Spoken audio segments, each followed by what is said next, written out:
नमस्कार शेतकरी बांधवांनो, आज आपण आलो आहोत घोडेगाव बाजार आणि घोडेगाव बाजारमध्ये ज्ञानेश्वर भाऊ यांच्या दावणीवर आज त्यांना आपण विचारू किती म्हशी आणल्या होत्या आणि कसं झालं.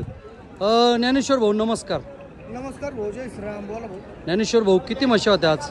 आज आपल्याकडे 12 म्हशी होत्या. 12 होत्या का? हा भाऊ. आणि 12 म्हशीपैकी 5 म्हशी विकल्यात भाऊ आणि 6 शिल्लक आहेत का? 7 म्हशी 7 शिल्लक आहेत. शेतकरी मित्रांनो पाहू शकता ज्ञानेश्वर भाऊ उपलब्ध राहत्या गोट्या. गोठ्यावर उपलब्ध राहते का? आणि ज्ञानेश्वर भाऊ दर काय राहते साधारण?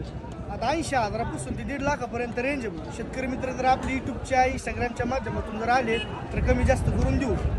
शेतकरी मित्रांनो पाहू शकता हे ज्ञानेश्वर भाऊ आणि त्यांच्याकडील या म्हशी पाहू शकता एकदम गॅरंटेड अंगाच्या साड्या. ज्ञानेश्वर भाऊ ही किती दूध क्षमता राहील? कोणची ही का? हा हा. तिची 12-14 लिटर. तिच्या शेजारची? ही देऊ आपण 10 लिटर दुधाची गॅरंटी देऊ. तिच्या शेजारची? ही देऊ 10 लिटर दुधाची गॅरंटी. तिच्या शेजारची?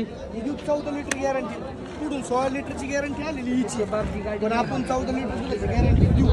ट्रान्सपोर्टची सुविधा आहे ना? हो आहे ना. शेतकरी मित्रांनो पाहू शकता हे आहेत ज्ञानेश्वर भाऊ घोडेगाव म्हैस बाजार.